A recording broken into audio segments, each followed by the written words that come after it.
morning, Corner Lake Eagles. This is Mrs. Martin, and it is my utmost pleasure to be reading with you today.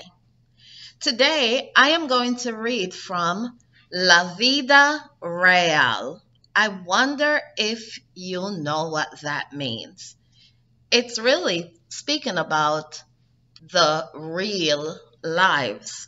So, what that means is, I am going to read to you stories about the real lives of real people. This book was written by Tanaya Savori, and I am going to share with you today Alvara's story. So, sit back, relax, and listen while I read what happened with Alvara. It was so dark in the desert. There was no moon at all that night. One really clear memory I have is of my mother telling me not to sit down on the big flat rocks. I wonder why she was saying that. The rocks were still warm from the day, so that's where the rattlesnakes slept. Ooh, I hate snakes. Alvara doesn't make eye contact when she talks about the night she and her mother joined 24 others in the small border town of Naco in Sonora, Mexico, for what she simply refers to as the crossing. There's a Naco on both sides of the border, one in Arizona and one in Mexico, Alvara explains. That's how it got its name. Na from the end of Arizona and Co from the end of Mexico. And on that night in 1996, when Alvara was 10 years old, she held her mother's hand tightly as the quiet group huddled together outside an old hotel. The rundown and mostly boarded up hotel was a common meeting spot for those who were planning to cross the Mexican-United States border illegally. We had to wait for a coyote to lead us to a safe place to cross, Alvara continues. A coyote? Are they waiting for an animal? Ooh, he might eat them. Let's read on and see what she means. There are a few miles of a tall wall that separates the two Nacos, and there are lots of border patrols right in that area.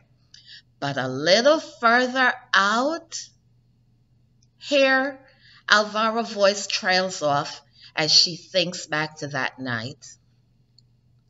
A coyote is a paid guide who knows the paths and trails that are safest to follow. He knows where the walls turn into a simple barbed wire fence, and he knows where the holes in the fences are. Coyotes are paid a lot of money for their services, sometimes more than $1,000 per person. So if you remember, I said 22 people were in that group, $1,000 per person. How much money does that add up to? Ooh, that coyote is going to make out like a bandit. Most of those being guided by the coyote are quite poor and must borrow from or be given the money by a friend or relative already in the U.S. My father had already been in the United States for almost 2 years, working very hard to save money so that we could all be together. He worked 2 and sometimes 3 different jobs. During the day, he did landscaping, and then he was on the line at a meatpacking factory at night. Alvara pauses, a flash of anger darkening your face. I wonder why she's angry. You know, I often hear people say that what my father did and then what my mother and I did, that we were wrong. We're criminals, some people say, but anyone who says that just doesn't know. Alvara takes a deep breath, trying to calm her emotions. We didn't have a choice. That's just a fact.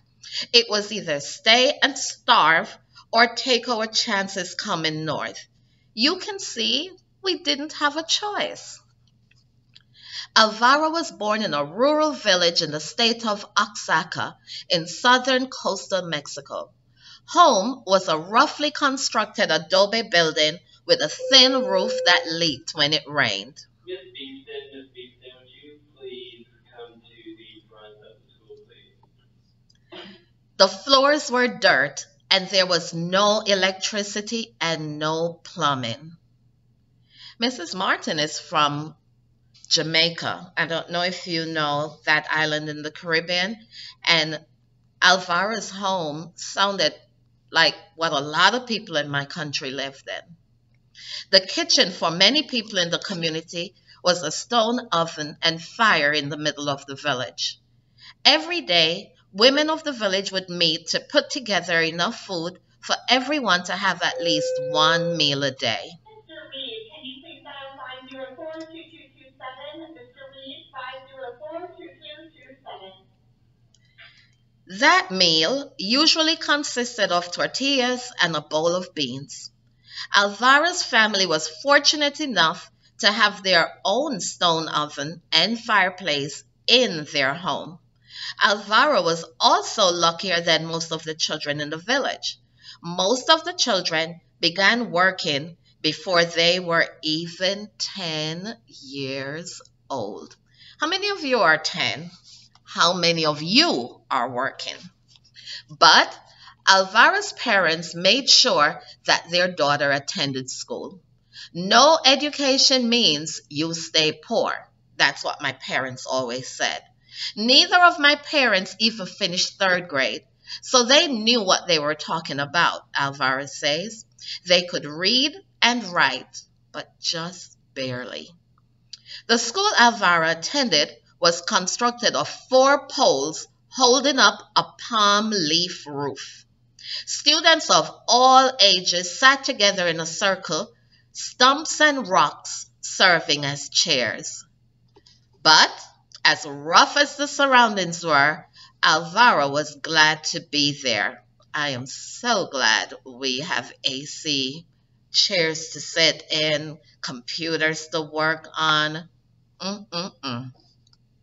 Her teacher was patient and generous, often spending his own money to supply students with the very few books, sheets of papers, and pencils they had.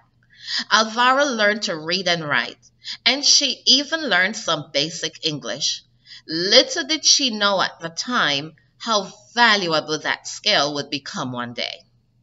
Alvara's father owned a fairly large bean field, but the soil was generally too rocky to get very good crops. Even though he worked from sunrise until dark, he rarely earned more than $3 a day. Good morning, Mr. Delis and Mr. G. Please attend the team's conference. Mr. Delis and Mr. G, please attend the team's conference. Thank you. Sorry for the interruption. This was barely enough to feed and take care of the family, but somehow Alvara and her parents managed to scrape by. $3 could not even buy me French fries. However, one warm October night, something happened that destroyed even the small bit of security the family had. Since we were near the coast, we had lived through hurricanes before, Alvaro remembers. Mr. Powell, can you please dial 504-2227? Mr. Powell, 504-2227, please. But this one was like nothing we had ever seen. It just flattened everything. I'm going to come back next week and I'm going to finish reading this chapter for you because I am interested in what happened that night. Until then, this is Mrs. Martin saying bye. See you next week. And don't forget, you read a book in the meantime. Okay? Let's love literacy.